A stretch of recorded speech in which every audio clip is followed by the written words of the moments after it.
The pilot's finger trembled on the trigger as his F-16 jet flew unusually close to the USS Jason Dunham.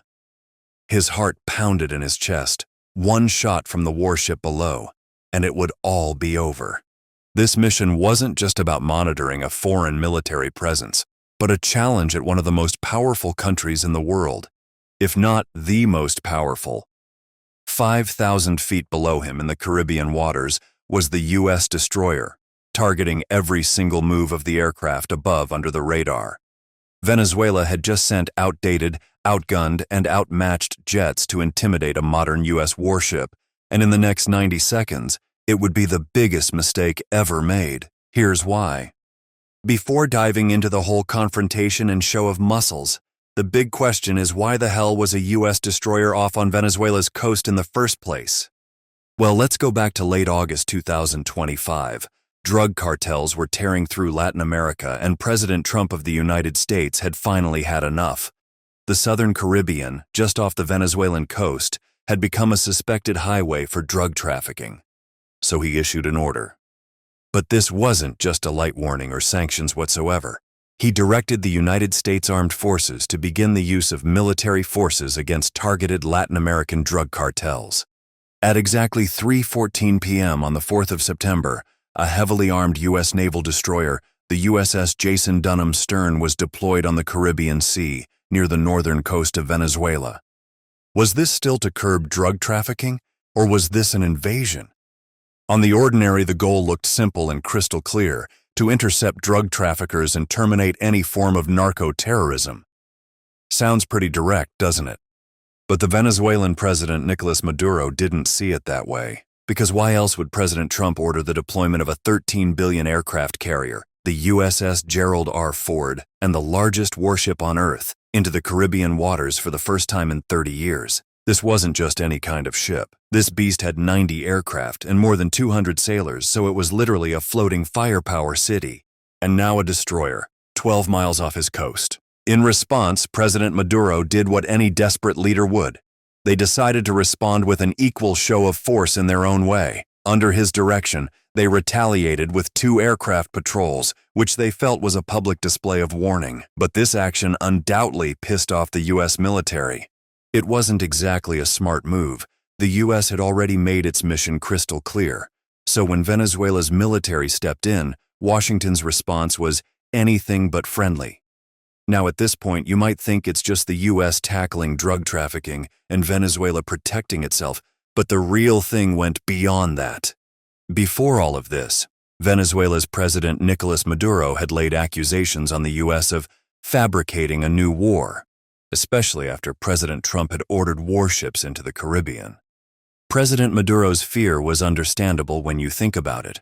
Days earlier, U.S. forces had initiated 10 airstrikes and sank a Venezuelan vessel, killing 11 people, and claimed that it was a drug ship connected to the Tren de Aragua gang. But President Maduro called it murder. The United States' deployment of military assets to the Caribbean coast was so massive that by early November it had become the largest in decades. And then things took an even stranger turn. Earlier in August, U.S. President Donald Trump had accused Maduro of leading a drug trafficking organization, a claim the Venezuelan president vehemently denied. Meanwhile, President Maduro saw the U.S. military as a direct threat, convinced they aimed to remove him from power. After all, the U.S., along with several other nations, refused to recognize him as Venezuela's legitimate leader, citing the 2024 election as neither free nor fair. Still, Venezuela's decision to scramble 2 fighter jets to intercept a U.S. destroyer was far from wise, for more reasons than one. And just like that, a quiet morning exploded into a tense international standoff. 2 nations, one vast ocean, and a deadly arsenal locked on each other. Let's dive into the dramatic showdown. On September 4th, 2025, mid-afternoon, 2 F-16 fighter jets burst through the clouds at 5,000 feet, heading straight for the USS Jason Dunham. Before you picture something Top Gun level style, here's what the Venezuelan F-16 looked like. The 2 warplanes dispatched by the Venezuelan Air Force were F-16 with parts and weapons from the 1980s. The tactic the pilots thought to use was a hook attack, which was a Cold War tactic, where the two planes would pierce through the clouds and flank a target to slip its defenses.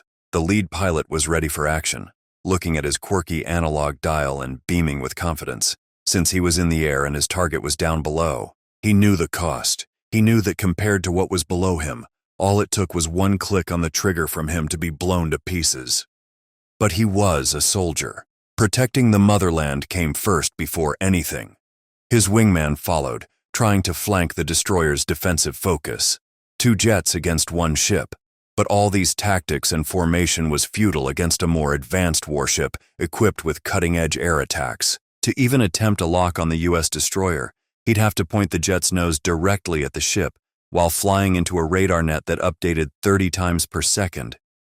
This wasn't a Jet 2 holiday, because they would be beaten. The U.S. destroyer was ready for an attack, its advanced white dome following every move of the lead F-16, while the ship's second mount pointed towards the wingman. The Dunham's stern had 6 barrels on each mount, and they had already begun their pre-spin, ready to shower 4,500 rounds per minute at the enemy. Inside the ship's combat information center were fire control technicians tracking the fighter jet's every move and achieving locks simultaneously. Now, the wingman of the Venezuelan F-16 jet was flying blind into a firing squad. No laser targeting pods or GPS-guided bombs, just outdated missiles, analog digitals, and balls of steel. But here's where it gets interesting. The wingman broke formation. He dove in too steep as his radar warning was blared with alarms of missile lock. At this moment, all it took was orders to strike, and it's bye-bye for the Venezuelan fighter pilots. You'd think that by now the pilots knew what they were dealing with and just pulled back, but they weren't done yet. They were just getting started. Panic set in. The wingman jerked, pulling up hard as his vision blurred. The lead F-16 dived and pulled out at nearly 500 feet, his afterburner screaming like an old man's knees on a hike, his sweaty thumbs locating the weapon picker. At this point, he realized the truth. This wasn't a battle they could win at all. He sat, palms sweating as he made his choice. An AIM-9L Sidewinder, equipped with an infrared seeker head and a scanner. This missile works by hunting heat in a 3 to 5 micron wavelength, having no precise lock, no trajectory, absolutely nothing to work on. He could fire this almost useless missile and become a hero in a propaganda video, or he could retreat and live to see another day. But hey, none of these counts as long as you've got guts, right? However, it's no longer about guts, but who's holding the bigger gun. The U.S. destroyer they were targeting operated at 8 to 12 microns at 200 degrees. This simply means that the lead fighter jet's missile will be shooting blind. At this point, the Marines aboard the U.S. destroyer couldn't help but chuckle. Credit where it's due. The Venezuelan military definitely had guts. The Dunham bristled with firepower, 4 fixed arrays scanning like hawks, SM-6 missiles armed with active seekers, all fire and forget. It was a mismatch so overwhelming that the only reason the Venezuelan pilots made it through was U.S. restraint. One order, one command, and they would have ceased to exist without a trace. The Venezuelan pilots knew they were outgunned before even taking off. Yet, this wasn't a foolish move. It was a statement. President Maduro needed to show that they could stand up to the Americans, even if the battle was ultimately meaningless. Courage is admirable. Bravery counts. But in modern warfare, heart doesn't matter when you're facing a warship capable of turning you into nothing more than debris on the sea. Realizing the danger, the pilots felt a surge of fear, not just for themselves, but for the loved ones waiting back home. Pride battled with panic in their hearts, but they had no choice but to retreat, pulling back before the skies could turn into a deadly trap. But the real question remains, should the U.S. have been there at all? Or was it still about drugs, or rather, something much bigger and far more strategic?